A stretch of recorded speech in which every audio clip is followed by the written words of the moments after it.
저도 이제 BLT 록솔리드 SL 액티브를 쓰다가 지금은 BLX 록솔리드 SL 액티브를 사용하고 있어요.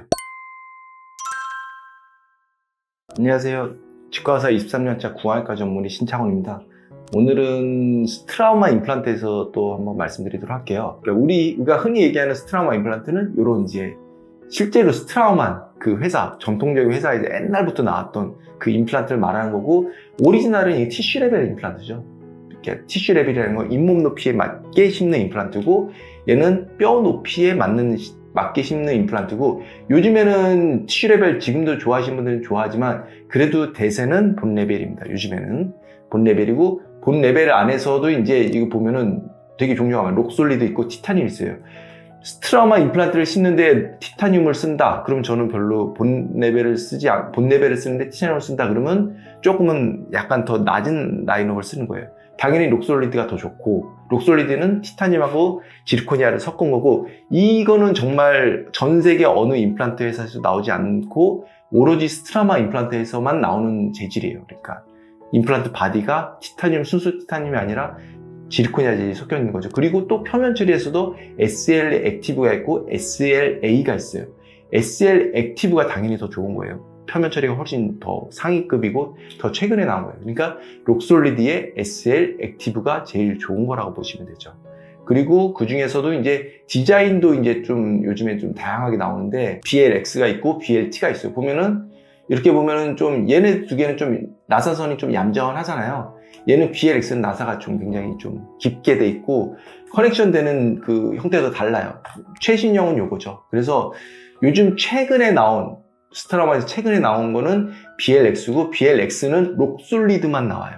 그만큼 이제 록솔리드에 대한 어떤 그 장점을 더 부각시킨 디자인이죠. 왜냐면은 굉장히 얇은 바디인데도 불구하고 그 커넥션 되는 게 다 호환이 되게 만들었어요. 그러니까 록솔리드에다가 SL, 그러니까 어떻게 보면 BLX에 록솔리드에 SL 액티브, 요 세 가지가 합쳐진 게 어떻게 보면 스트라우만에서 가장 지금은 상위 그 라인업이라고 보시면 되세요. 상위 라인업. 뭐 그냥 이렇게 표현하기 좋은데 제일 비싸요. 그러니까 제일 이렇게 임플란트 그 가격이, 뿌리의 가격이 뭐 천차만별이거든요. 사실은 어떻게 조합하느냐에 따라서 티타늄에 그냥 SLA다. 당연히 제일 저렴하겠죠. 근데 뭐 록솔리드에 뭐 SLA일 수도 있고 SL 액티브일 수도 있고, 근데 얘는 록솔리드밖에 안 나오고 그 중에서 SL 액티브와 SLA만 나오는데 록솔리드의 SL 액티브가 제일 비싸다. 그러면은 이제 생각하실 거예요. 록솔리드랑 그냥 티타늄이랑 차이가 뭐냐. 임플란트 합병증 중에 하나가 임플란트가 간혹 찢어져요. 찢어지면은 이제 이게 뭐 한두 해 쓰다가 찢어지는 경우도 뭐 몇 년 안 쓰다가 찢어진 분들도 계시지만, 오래 쓰다 보면 이제 특히 이제 우리나라 사람들이 특히 더 그런데 씹는 힘이 조금은 강하신 편이에요. 그러다 보니까 임플란트가 파절되는 경우가 좀 있어요. 뭐 이런 식으로 깨졌잖아요. 이렇게 깨지고 여기도 파절되고, 이런 경우가 이제 순수 티타늄인 경우는 보통 그 티타늄의 그런 어떤 그레이드 중에서 그레이드 4 막 이렇게 막 되거든요. 그러면 이제 이게 찢어지는 경우가 있단 말이에요. 그런데 이제 록솔리드는 이거에 대해서 조금 이제 자유로운 거죠. 물론 뭐 0%다 이렇게 단정지어 얘기할 수는 없지만, 순수 티타늄, 그러니까 순수 티타늄이라 하면은 그냥 이런 일반적으로 우리 모든 임플란트 재질보다는 록솔리드, 그 지르코니아 재질이 섞인 게 훨씬 강도가 센 거죠. 그렇기 때문에 이제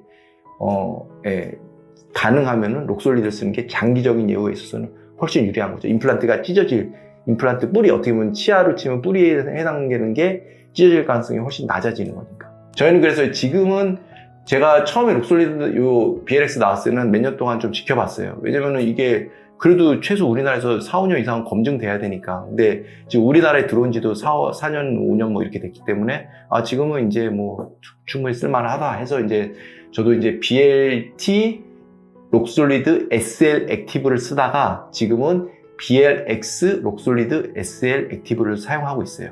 장점은 확실히 초기 고정력 얻기가 훨씬 용이하고, 그러면 초기 고정력을 얻기가 용이하면 아무래도 임플란트 성공률이라든지 보출물 올라가는 게 조금 더 유리하죠. 그리고 디자인 부분에 있어도 뭐 얇은 거, 뭐 3.5mm부터 뭐 6.0까지 직경 뭐 그 이상도 뭐 짧은 것도 많이 나와요. 얘는 6mm부터 나오고 막 이러니까 짧은 임플란트 신기에 좀 유리하고, 사실 BLT는 8mm가 제일 짧은 거기 때문에 좀 사용하는 데서 한정적이었거든요. 근데 이제 얘는 6mm 짧은 임플란트도 나오기 때문에 훨씬 이제 사용하기에 유리한 거죠. 신입하면 확실히 초기 고정력이 굉장히 잘 나오더라고요. 그래서 스트라마 임플란트 다 같은 임플란트가 아니다. 그러니까 그렇게 좀 생각하시면 되실 것 같고, 항상 뭐 궁금한 거는 영상에 댓글 부탁드리도록 하겠습니다. 감사합니다.